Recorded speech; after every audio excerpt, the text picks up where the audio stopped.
আমি আজকের বানাবো বক ফুলের চপ। তো তার জন্য বক ফুল নিয়েছি। বক ফুলটা বাবা বাজার থেকে কিনে এনেছিলো আগের দিন, তো আগের দিন করা হয়নি। আজকে সকালবেলা ভাবলাম মুড়ি দিয়ে খাওয়া হবে, তো তার জন্য বক ফুলগুলো বাছতে বসে গিয়েছি। তো বক ফুলগুলো ভালো করে ধুয়ে নেওয়ার পরে আমি জল দিয়ে এইভাবে আবার ভিজিয়ে রেখেছি। তো তারপরে বক ফুলের ভিতরে যে শক্ত ডাঁটি থাকে সেই ডাঁটিটা ফেলে দেবো, আর ভিতরে অনেক সময় পোকাও থাকে, সেগুলো ভালো করে পরিষ্কার করে নেবো ভেজে।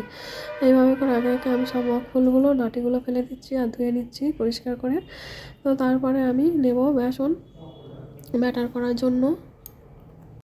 তো বেসন আমি নিয়েছি। বেসন নেওয়ার পরে বেসনে দেব লবণ পরিমাণ মতো, আর দেব হলুদ গুঁড়ো, আর দেব সামান্য খাবার সোডা। খাবার সোডাটা দিলে অনেকক্ষণ মুচমুচে থাকে চপটা, তো তার জন্য একটু খাবার সোডাও দিয়ে দেবো। আর এতে কোনো আমি এক্সট্রা মশলা দেবো না, কারণ আমার ছেলে খাবে। তো আমি একটা লঙ্কা হাত দিয়ে ছিঁড়ে ছিঁড়ে দিয়ে দিচ্ছি। তো তারপরে ভালো করে জল দিয়ে একটা ঘন ব্যাটার করে নেব। জলটা একেবারে দেওয়া যাবে না, অল্প অল্প করে দিতে হবে আর হাত দিয়ে মিক্স করতে হবে। তো একটা ঘন ব্যাটার করে নেবো। এইভাবে অল্প অল্প করে জল দেবো আর ব্যাটারটা করে নেব।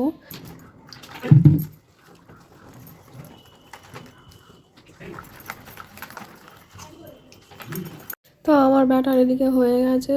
তো একটু টেস্ট করে দেখলাম লবণ কম হয়েছে, তো আর একটু লবণ দিয়ে দিলাম আমি।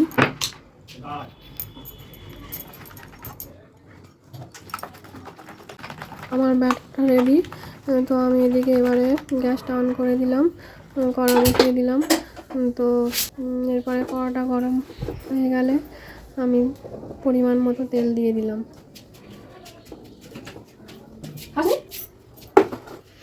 তো এরপরে একে একে বক ফুলগুলো ব্যাটারের মধ্যে ডুবিয়ে আমি গরম তেলে ছেড়ে দেব। তো আমি এইভাবে করে একে একে সব বক ফুলগুলো বেসনে ডুবিয়ে আর গরম তেলে ছেড়ে দিচ্ছি।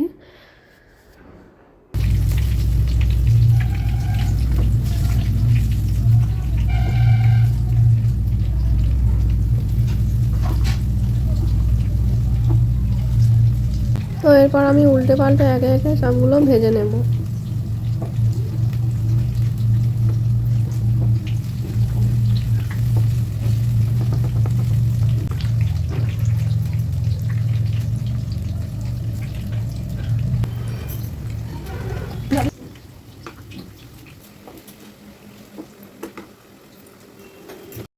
তো আমার এই চপগুলো ভাজা হয়ে গেছে, এখন আমি তুলে নিচ্ছি।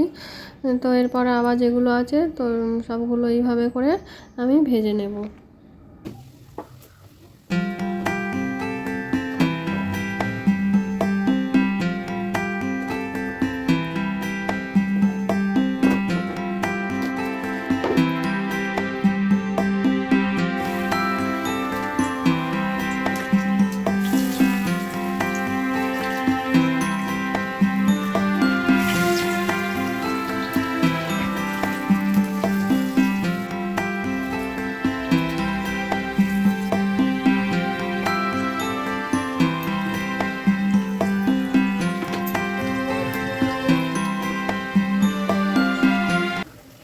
তো আমি এইভাবে করে একে একে সব চপগুলো ভেজে নিচ্ছি।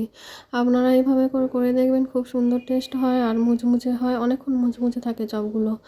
তো আমি একে একে এইভাবে বক ফুলের চপগুলো করে নিচ্ছি। আমার ভিডিও যদি আপনাদের ভালো লেগে থাকে তো ভিডিওতে লাইক কমেন্ট করে চ্যানেলটিকে সাবস্ক্রাইব করে পাশে থাকবেন।